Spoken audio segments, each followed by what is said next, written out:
January 22nd meeting of the Columbia Rotary Club. This has been a very strange month for us with our meeting times, so I'm glad to see everybody back here. We're going to go ahead and get started with our national anthem with Rusty DePass and on that.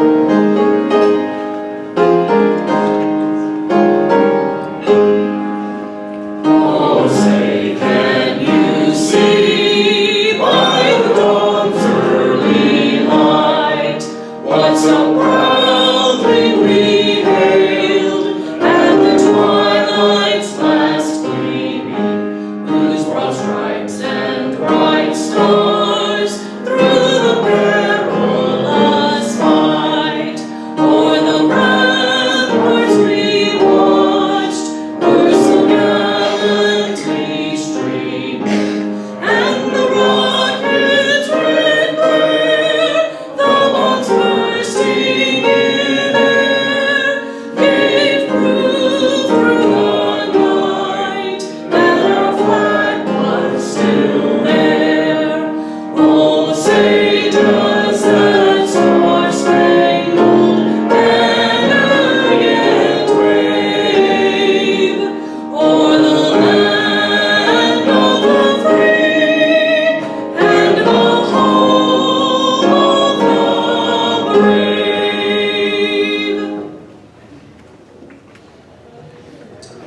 Now I'll ask Roger Stroop to come up and lead us in our invocation.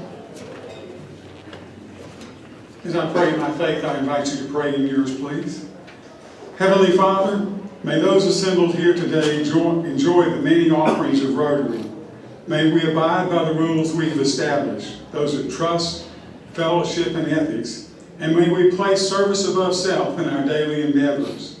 May we always test ourselves and our efforts to be sure they are the truth, good for all concerned, of benefit to mankind, and provide peace and understanding.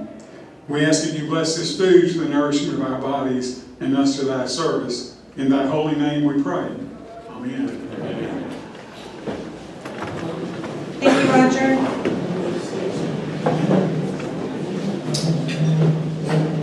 All right, while everybody's kind of getting situated, I wanted to make a couple of announcements.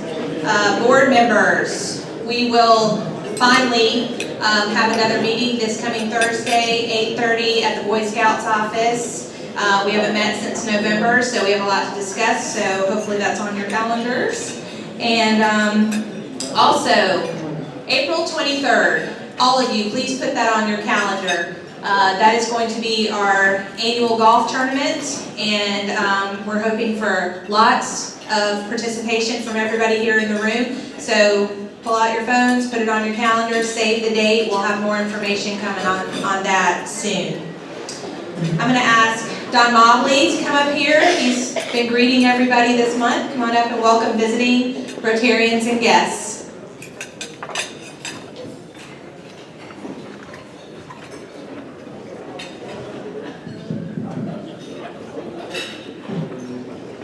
Good afternoon. I'm Don Mobley with Scott & Company. We have two visitors with us today, but I think that they still might be in the buffet line. They'll be coming in a minute, but their names are Brian and Tiffany Stillinger. And they're coming just to join us today to see if they would be interested in becoming Rotarians. There they are.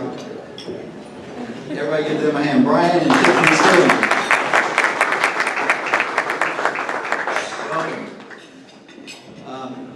That's the only visitors we have. Do we have any guests today? Got one.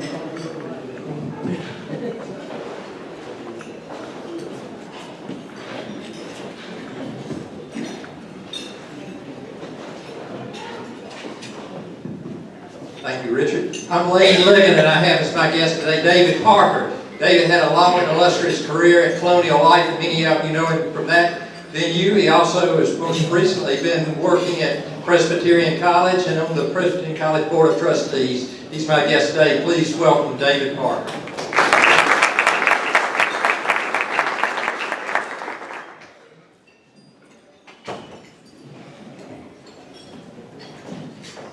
Hi, my name is Cynthia Benson, and my guest today is Sarah Donnelly.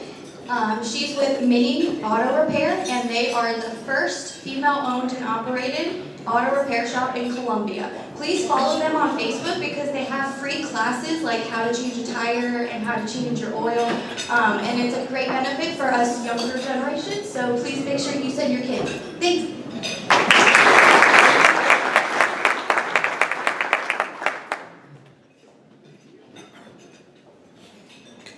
I'm John Irian, and I'm glad to have today Ed Tucker here. Stand up. Ed is a longtime Columbian, been a former Rotary member. Where? Forest Lakes and in Canada. So we are glad to have him here today. Thank you.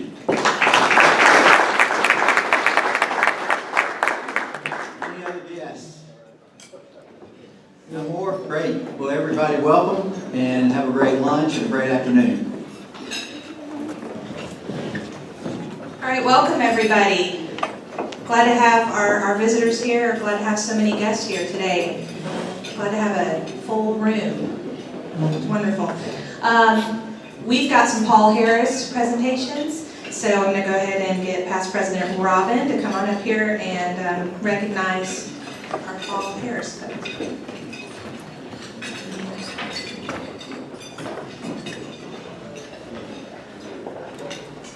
Hi, welcome everyone. This is an exciting time in our club and we recognize Paul Harris Fellows, and I've known Tom Ledbetter for a long time, and he asked me how long I'd been in Rotary, and he has me beat, not by age, but by the number of years. But he is a member of the Paul Harris Society and has his pin on. So Tom, a great example. Thank you, and thank you for wearing that pin. Everyone had been informed that you would be recognized today, so it may be a surprise to a few of you, but I think I've spoken to you and want to recognize you at this point. And Tom Gavin will come forward. Tom. Jerry Pate.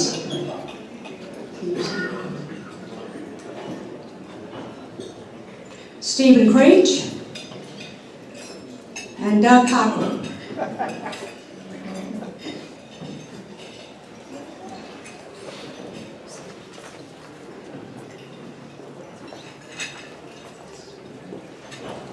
Okay, if you all will turn and face your fellow Rotarians, how much we appreciate what you all are doing, and this is a good example of how we start with Paul Harris and then build on it through the years. And so I think you have here a good representative of that. First of all, I'm going to take it in a kind of, I guess, a descending order. That's not probably a real good way to put it. But Doug Cochran, right? Doug is a first-time Paul Harris, and so today he is receiving his Paul Harris certificate and his pen. Doug, thank you and congratulations. Stephen Creech, our president-elect, is receiving his Paul Harris +1 pen. Stephen, congratulations.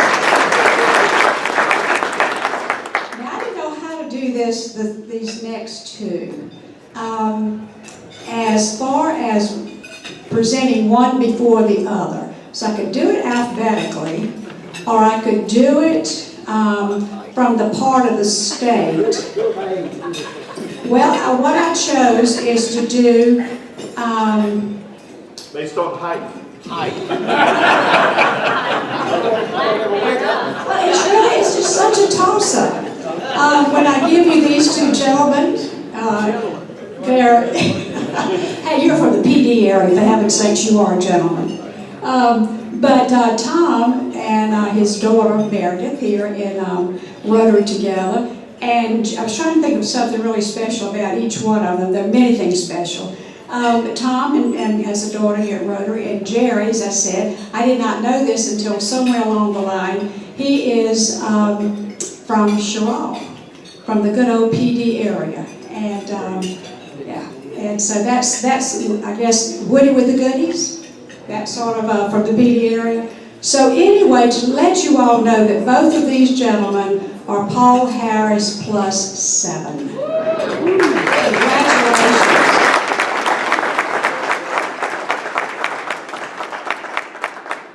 I felt like it was really appropriate to give you all some special attention. And also, again, those of you who are Paul Harris fellows, if you will please stand and be recognized. Let's all give each other a hand, and for those who thank you all very much.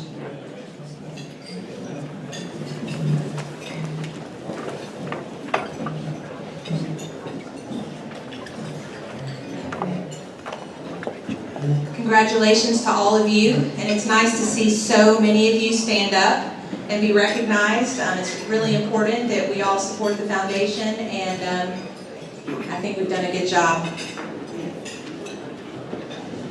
All right, health and happiness. Andrew, you ready? We've got Andrew Clarkson. He's going to do health and happiness for us today. Thank you, President Carey. I guess one of the benefits of coming in after a national holiday is that you get lots of good intel. And this week was no different. I got good information. So those of you who chose to do this next week and the week after that aren't following a weekend or a week off, you'll have to work a little harder. First off, I have somebody's hat. This is Frank Brown's cap. I want to give Frank, but I also want to thank all of the volunteers who rang the bell for the Salvation Army. I was coming in after his shift, and he had the cap, and people were stuffing that kettle. So I said, that's the lucky charm. So he lent it to me, and I wanted to get it back to him. So, any Duke fans in the house? Top 3 recruits! Big name, big day on Saturday. Congratulations. Clemson and Carolina are a little less for the experience, but we'll be okay. I want to recognize John Chapman and J.D. Gandolfo. They just spent a week down in Haiti building houses, and I talked to John earlier today, and he said that they've been going down there for a number of years, and that's his passion and his mission, and congratulations to John and JT.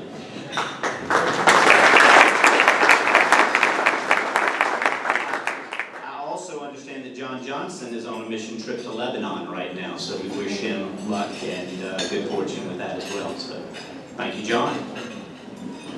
Oh, I should report, if you don't already know it, about 6 minutes ago that the Senate did strike a deal to, CNN reported that federal government is back on, so if you're a federal employee, you're back at work tomorrow.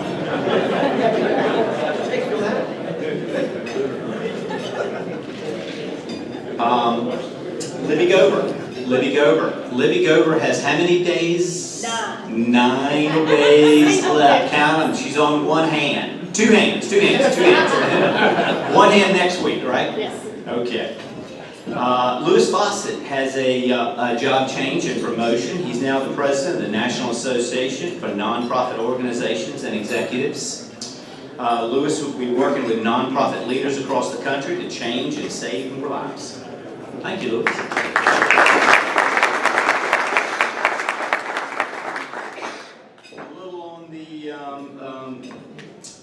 Kind of sad, but happy also. Tom McCutcheon was a past president of this club back in 1968, and he died last week. He was 99 and a half years old, and talk about cut from a different piece of cloth. This guy was a serious character and a rock of this community, and so we'll miss Tom. So Leroy Gibson, also on the health side, is having a hard time with Parkinson's. He's a member, and he hadn't been around a lot lately, but he's having some difficulty with Parkinson's, and his family wants us to send out a prayer for him. Now, who listened to Rusty DePass's request and got a flu shot this year? Show of hands, who got a flu shot this year? Okay, good job. So the CDC has reported that the 2017 numbers are in, and for the influenza B strain, you're about 40 to 60% effective. And for influenza A, I think I have this right, which is the H3N2, the real bad one, it's only about 30% effective. That's the data, the bad news. The good news is, however, that for the folks getting the vaccine, of course, themselves are protecting the people around them and making those who are more vulnerable less susceptible to the flu. It also, if you did get the flu, did anyone get the flu this year? Raise your hand. Okay, so, all right, well, hang on a second, let's thread this out. Did anyone get the flu who got shot? Okay, all right. That's okay, that's still considerably less, and if I recognize the show of hands, we're doing well ahead of the 33% reported. So I'm not going to read all these stats for you because Carrie told me I was short on time. So, but the net is that whether you yourself are impacted by the flu directly or indirectly, it helps all those around you. So, a couple of quotables. Since we have an educator or someone in the school of education, I went with life lessons. The difference between life and school: school teaches you lessons and then gives you a test. Life gives you a test and you learn the lesson. That was, some people come into this life as a blessing. Some people come in as a lesson. That's from Mother Teresa. Be who you are and say what you feel, because those who mind don't matter and those that matter don't mind. Dr. Seuss. To get back to my youth, I would do anything in the world except exercise, get up early, or be respectful. Oscar Wilde. And don't take yourself so seriously. No one else does. That's it.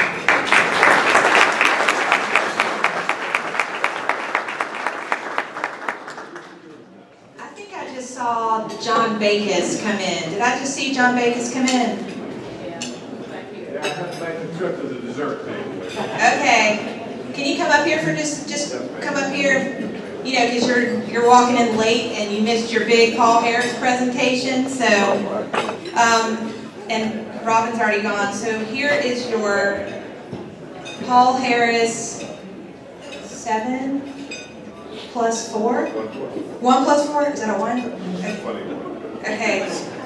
Okay. So hold on. I need to see what this looks like. Look at that. Big one. All right. So congratulations. And we're glad that you made it today. All right. I know it's not really traditional that the president stands up and introduces the speaker, but I wanted to introduce our speaker today because he is a very good friend of mine. And many of you in this room know him and have known him for a long time. And if you don't know him, then I don't know what you're doing with your life. So, our speaker today is Tom Ledbetter, and he is a fellow Rotarian with the West Columbia Club, and he has 40 years of experience, graduated from UNC, and we still like him anyway. But he's been with Midlands Technical College since 2003, and currently he's the Associate Vice President of the Center for Entrepreneurial Success and Community Engagement out there on the airport campus. And but I just wanted to tell y'all what I love about Tom. So as you know, I'm the president of the IRMO Chamber, and when I was interviewing for my job with the chamber, I put my resume down, and one of the, I had this radio and this media background experience, but the first thing Tom asked me was, so you were Rotarian of the Year in 2013, and my whole entire interview went that direction. We didn't talk about whether I was really all that qualified to run the chamber, and I can tell y'all I was not qualified to run the chamber. And you know, he just knew that I knew how to talk pretty well and that I've been Rotarian of the Year. So Rotary is really, really important to Tom, and always has been. But he has been instrumental in, he was instrumental in getting the Irmo Chamber from our really low quality digs over on Lake Murray Boulevard to the beautiful chamber building that I am so proud of today and that I get to go and work in every single day. I feel blessed that I was hired for that role, and I know that Tom is the one that chose me for that, so I will always be grateful. So without further ado, Tom Ledbetter from Midlands Technical College.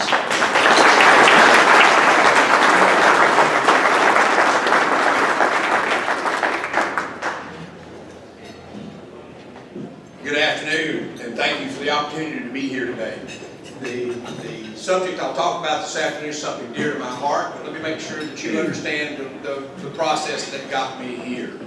I am a graduate of the University of North Carolina. I'm a native of North Carolina. I wanted to be a pharmacist and went to the University of North Carolina because that was the only pharmacy school in the state.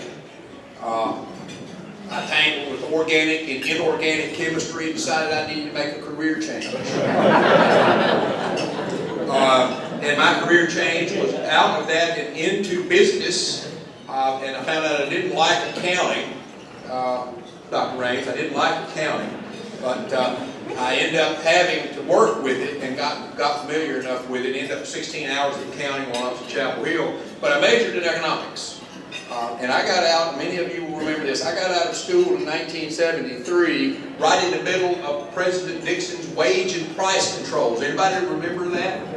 I see a few hands go up.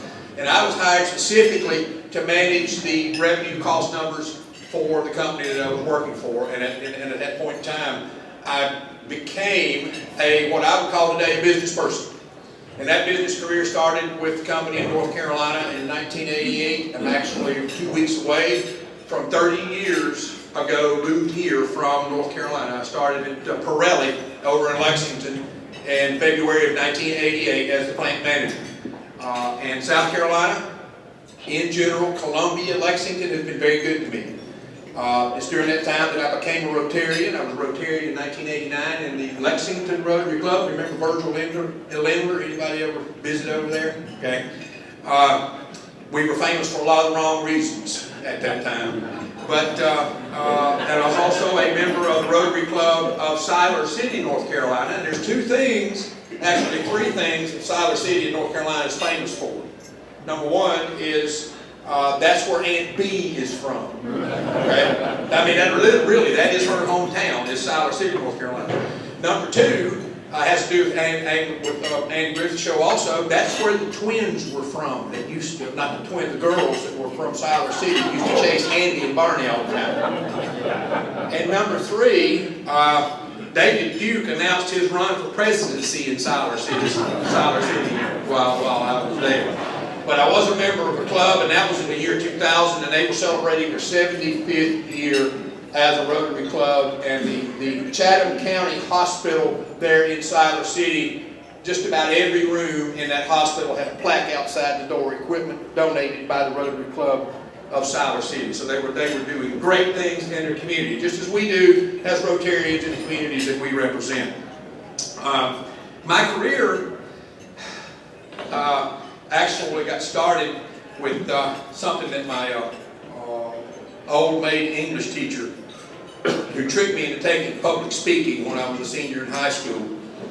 She started off, she said the three rules for public speaking. Number one, if you want to be seen, stand up. If you want to be heard, speak up. And if you want to be appreciated, shut up. So I observed the Rotary half hour here, and it looks like we're going to get out of here early today. Is that okay with everybody? Yeah. All right.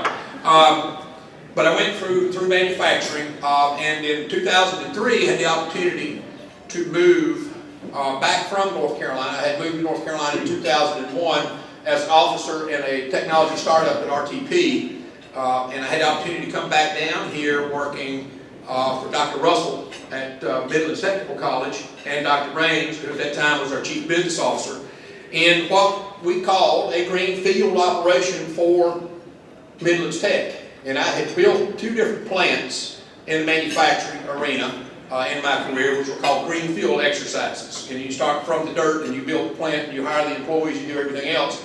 It wasn't exactly that, but the greenfield that we were talking about at Midlands Technical College was called the Enterprise Campus. And the Enterprise Campus has been in the news within the last week. We have successfully announced our first private investor in the 130 acres of the Enterprise Campus at our Northeast Campus. Chuck Whipple and Dr. Raines brought home the Right Dose Corporation. They're building a major supply and manufacturing facility there on that campus. And it's the first, which is always great, which means it proves in the concept of the Enterprise Campus. And I think I'm going to join me in giving Dr. Raines a round.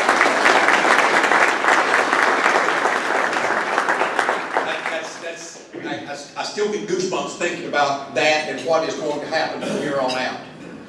But the next thing that we talk about is the greenfield. And Dr. Raines invited me into this in October of 2015 after I had chased him around Houston on a cane at a national conference.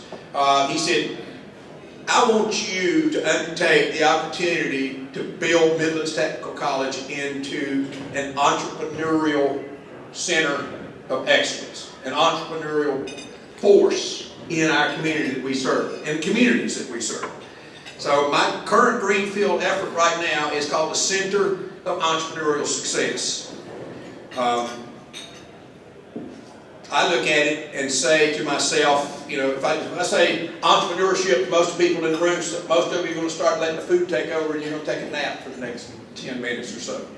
My definition of entrepreneurship is training our students to be self-employed as a career objective.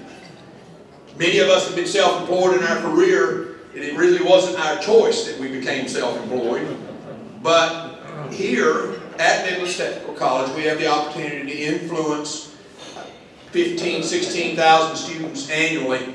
And in most of what we do, we will have the opportunity to offer them the cultivation of an idea, the experience and opportunity of starting up a business or of creating their own business built around their selected career area, like HVAC, like building construction, like licensed practical nursing, any of the health careers.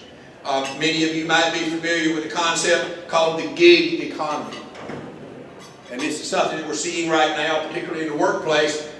If people don't have a permanent job anymore, they have a series of employment opportunities through the year.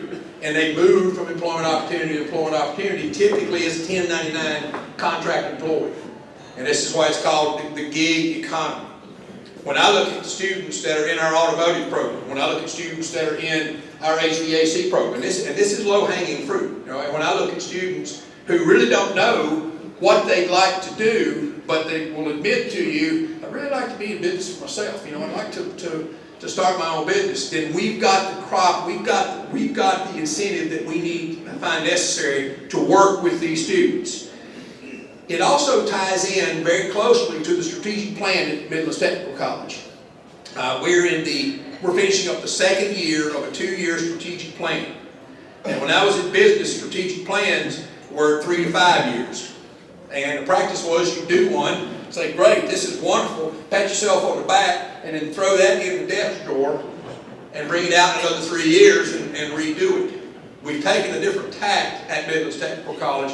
One is far greater impact and import as far as the school is concerned. We've got a 2-year strategic plan, and we're spending probably 20% of our time developing the strategic plan and spending 80% of our time executing the plan. And we're using the 4 disciplines of execution model to do that, and we are having gigantic success with it. But the three principal pieces and deliverables in our strategic plan is, number one, to grow the college. We cannot stand still. We cannot afford to shrink as a college. We have to grow our college. So we've got probably, I would say, probably in excess of 200, 250 people directly engaged in the strategic planning execution right now. The second platform is to leverage goodwill. And I'll come back and explain what this means, leverage goodwill in the community. And the third is make lives better. Make the lives of the students in our community better as we move forward. Now, where does entrepreneurship come into play? Where does that come into play as far as this greenfield activity, and how does that tie into our strategic plan? Well, number one, we're developing programs and processes at the college that will cause the students to come to Midlands Technical College, if for no other reason than to get these credentials in entrepreneurship. We've got a certificate on the academic side of the house that we've had since 2003, and it was cobbled together from 6 courses that we already had in the catalog, and we've had that till now. Now we are finishing the approval process for an entirely re-engineered certificate in entrepreneurship, and we brought 16 entrepreneurs from the local service area and said, what do you need to know in order to be successful in business for yourself? They told us, we worked through this information, and we have designed or crafted or co-opted 9 courses, 27 hours, 9 courses that students, like folks that are outside of education, folks that are in the military, will come to Midlands Technical College, take these, and get their credential in entrepreneurship. And when we talk about what's the content, I don't have enough time to go into content, but for instance, what does an entrepreneur need to know about marketing? We've identified those elements, and we put together a course in marketing which has some basic principles of marketing, but it also includes latest state-of-the-art as far as content and presenters relative to social media and the use of social media. Accounting is accounting principles, but it's also, when you graduate, when you finish that course, you'll have a credential in QuickBooks. And QuickBooks is the #1 accounting platform used by most small businesses today. We're looking at how to do that and how to do that better. Because in my opinion, and the evidence supports itself, that a thriving business community needs a continuing startup of new businesses. You can't get to a point and say, no, that's not enough, or that's enough, you can't do any more. You've got to constantly turn this over. And what's exciting for us, and what's exciting for the students who will be involved in it, is that it's going to tie into what most everybody in this room is doing. Because these folks are going to need business services. They're going to need a place to have their business. They're going to need supplies. They're going to need services and consultation, etc. We're launching into this area a new type of economic success. We've been very successful in South Carolina in what I refer to as big game hunting. And the big game hunting is the Volvos and the Samsungs over in Newberry County and the BMWs and everything else. And that is absolutely wonderful, absolutely great. But at home, on Main Street, it's the small business operator. And we need more of them.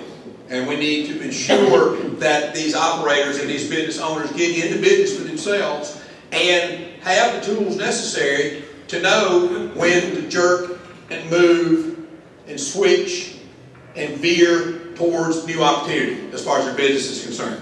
Many of us in this room are already involved in some type of education and training.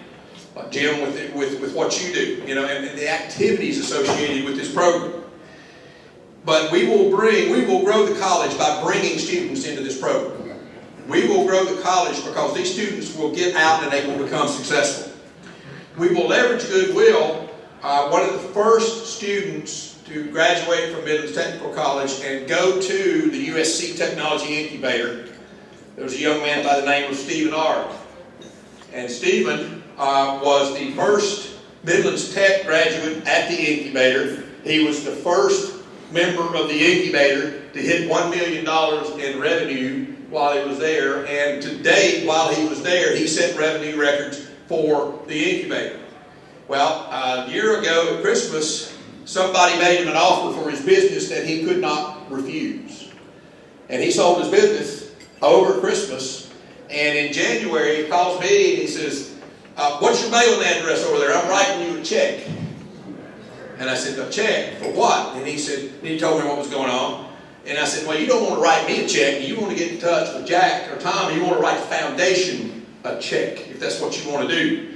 And he said he wrote a check to us, and he wrote a check to the USC Technology Incubator as a thank you for what we did for him and his business.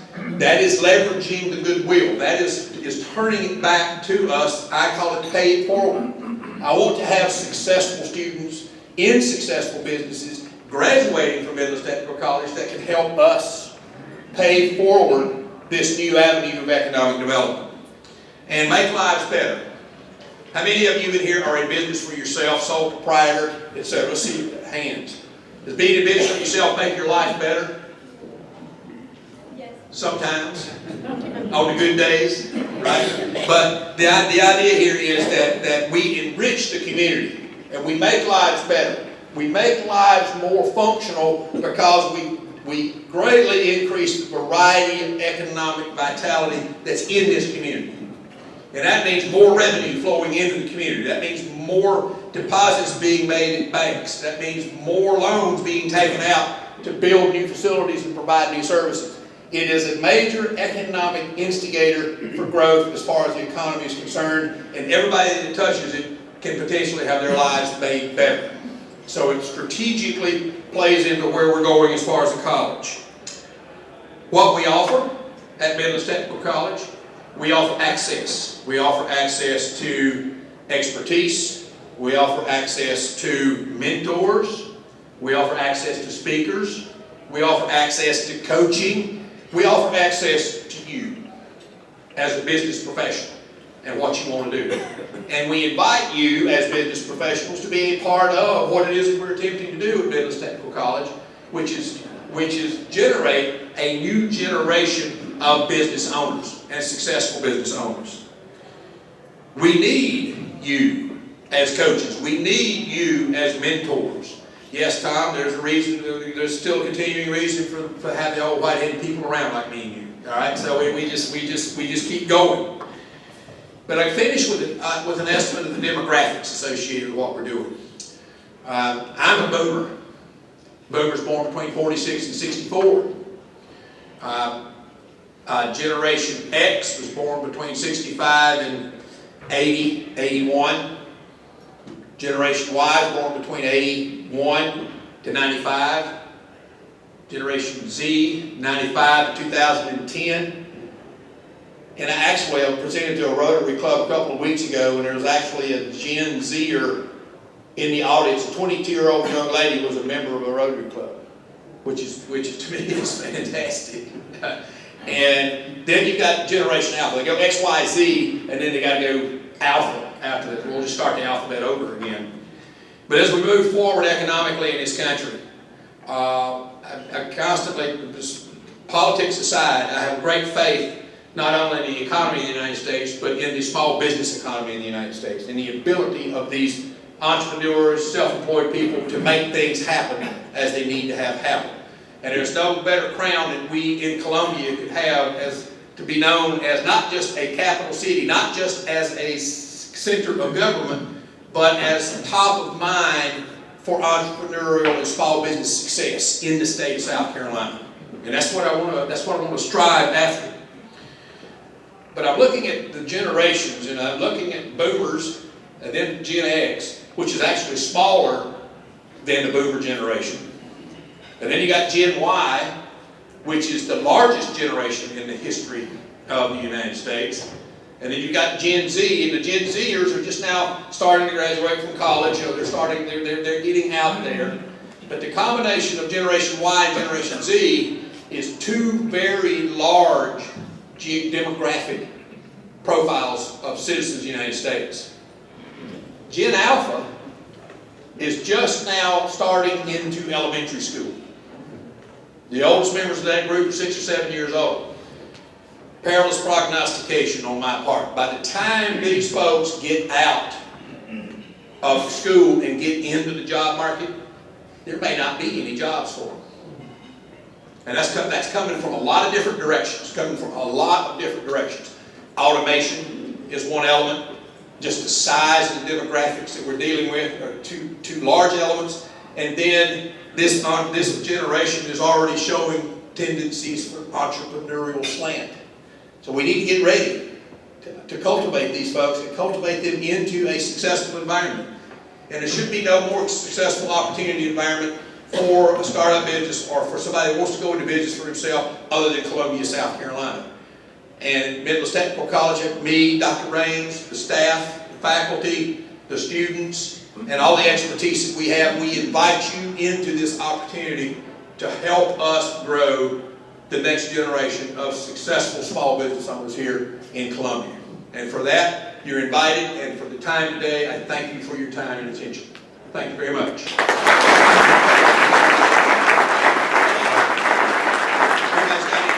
has a question or two, we can certainly take it. If not, I'll shut up. Make my old lady teacher happy. I'm gonna, right here, we got a question. Yes, go ahead. Anybody? First of all, I want to thank you for being here today, Tom.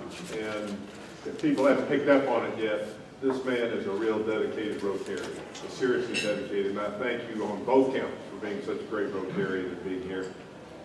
Tell me what educational background or achievement level someone would have to be in your program, and then what does it cost?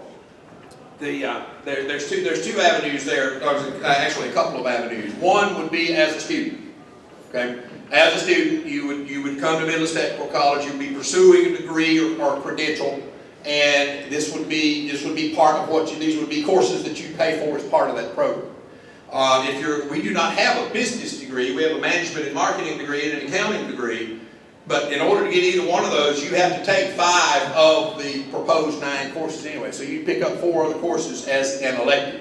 But it would be paid for as you would pursuing a degree. So that means you qualify for Pell Grants on a needs basis, or you qualify for lottery tuition assistance as a full-time student, and other scholarship opportunities that come along.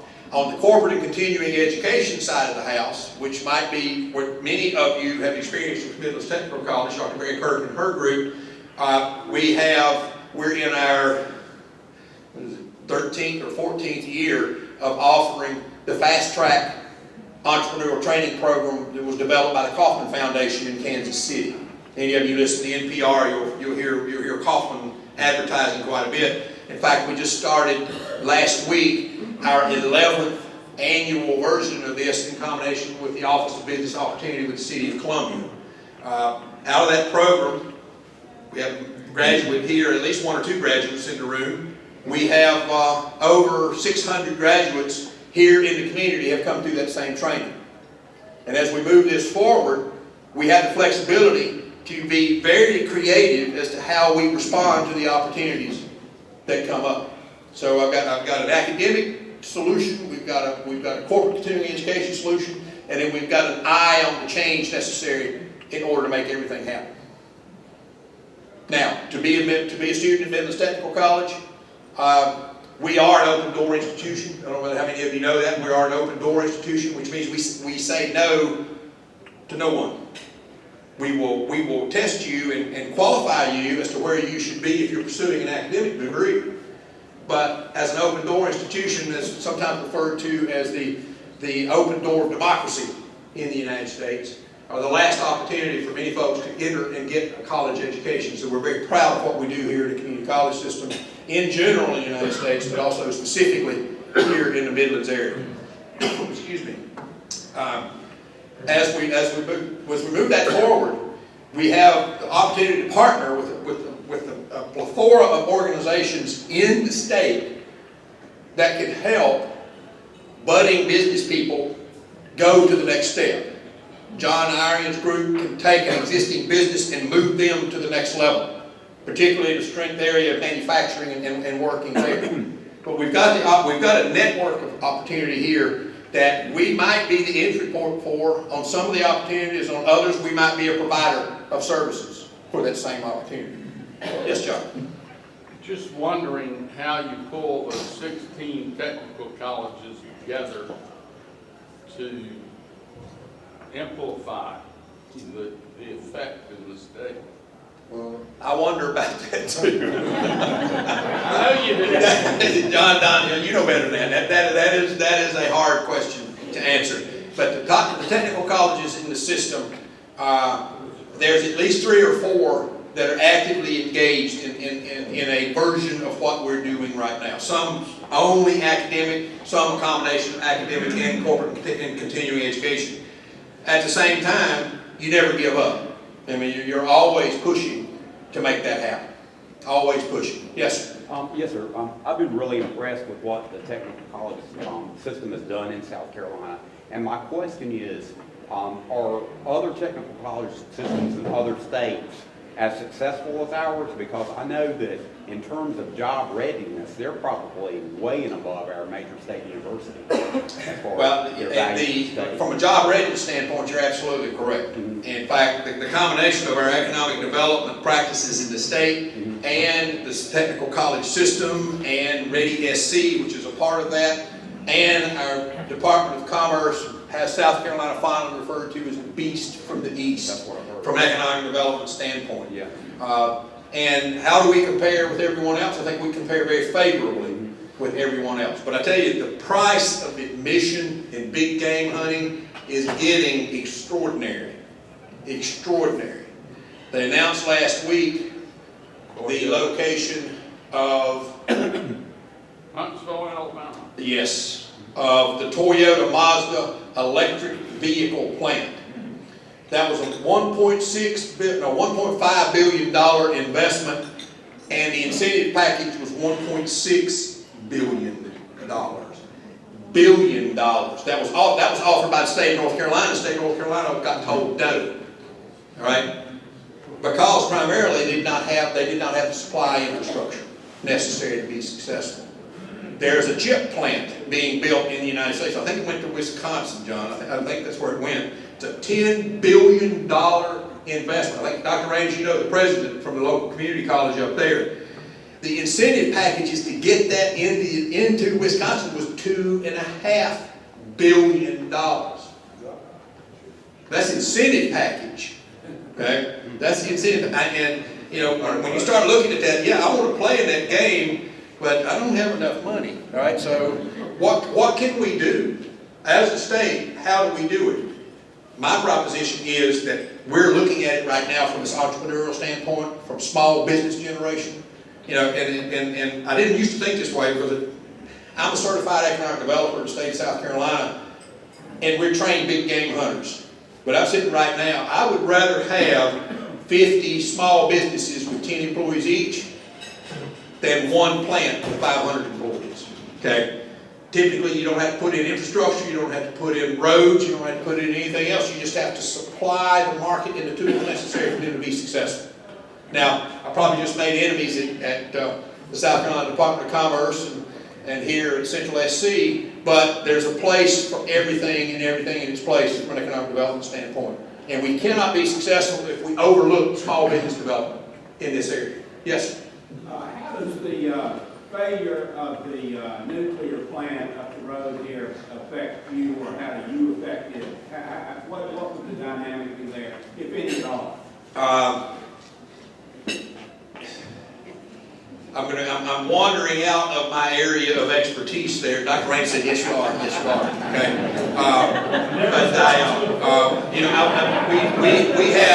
We had invested, because SCANA and that operation was in our service area, we had invested and we had a nationally recognized nuclear operator training program operating at the school. Okay. The dust hasn't settled enough yet to understand what the ongoing needs might be. Because you got to remember, there's 2 other nuclear plants being built 60 miles from here. And all 104 existing nuclear facilities have the same thing going on with their workforce that you have going on in your workforces. People are retiring. You know, and sometimes 30, 40, 50% of the current operators are retiring, and the source of these operating personnel out of the U.S. Navy, out of the nuclear Navy, is not there anymore. So there's still there's a lot more questions to be asked and answered before I can give you a quantified answer to that. Yes, sir. First of all, for someone who's been in business, self-employed for 30-something years, is there an opportunity for you have a threshold or an attractive element of your program for them? Secondly, I've got a college graduate who is now focused on trying to develop his own small business. Are you set up with him? And I guess the most important question I'm going to ask you, do y'all ever plan to have another home game and invite Walford to play? Let me answer the third question. Probably not. Okay. And don't tell anybody that I had a pocket square that was even closely resembled the colors of USC this afternoon. I'd be in trouble for that. But for your first question, our focus as we start is on the students at Midlands Technical College. But there is a door that's open called the Center for Entrepreneurial Success, and I receive calls every day from local business people asking, can you just let me talk with you? Let's go over what it is that we're doing. All right. Secondly, for your son, yes, there's an opportunity in there, right? Because he can look at the opportunities like the fast track program, where existing business owners come in and their strategy is to grow their business, and they work on how to do that. So I think we can accommodate that. But my focus right now, my snake eyes are on the existing student population of Midlands Technical College and making them successful as we go forward. When I do that, then I have some latitude necessary to undertake other outside activities. Thank you for your question. Yes, ma'am. I know you mentioned HVAC, and I know you guys have a huge tech program, but one of the shortcomings that I'm finding in the market of what I do, helping small businesses, is we do not have enough skilled workers. We don't have enough plumbers, electricians. Is this a push to bring back the blue-collar jobs? I'm going to give you a qualified yes, but I'm going to say the blue-collar job that we are all familiar with in our experience is not the blue-collar job of the future. All right, it might be a lighter blue, all right, blue-collar job. There's always going to have to be somebody able to do the plumbing, able to do the HVAC work, able to work on your car. But go spend the day with one of these technicians right now, and you'll see just how state-of-the-art they are in what it is that they need to do. And it brings me back to the point that we say that 60+% of the jobs over the next 4 to 5 years are going to require more education than high school, less education than a 4-year degree. And we're seeing that live today. You can't, when I was a plant manager, you say, well, if I can't get into college, I can always get a job at the factory nearby. Well, today in manufacturing, some folks are experiencing a severe shortage of qualified people. And that's going to continue for a while. It won't be there forever, but it's going to continue. And it's the final statement here on that point. As a trained economist, the traditional definition I had of full employment was that point in the economy where the demand for jobs was equal to the supply of labor, and everybody that wanted a job had a job. Okay, and typically that was somewhere around 4.5 to 5%. It was a full employment rate as measured on an unemployment basis. I've seen unemployment in Lexington County below 2%. We've seen it, we're currently below or right at, under 4%, or right at 4% right now, which theoretically means there's 2% of the work population out there that's got a job that didn't want one in the first place. So you end up with a lot of turmoil here in that classification. But the 21st century definition of full employment is, as I believe, is when everybody in the local market that's qualified has a job, then you'll be at full employment. Everybody that's qualified. And so take that home, think about it. Think about Midlands Technical College and what we do. Again, I greatly appreciate your time and your welcome here, and thank you for the opportunity to speak this afternoon.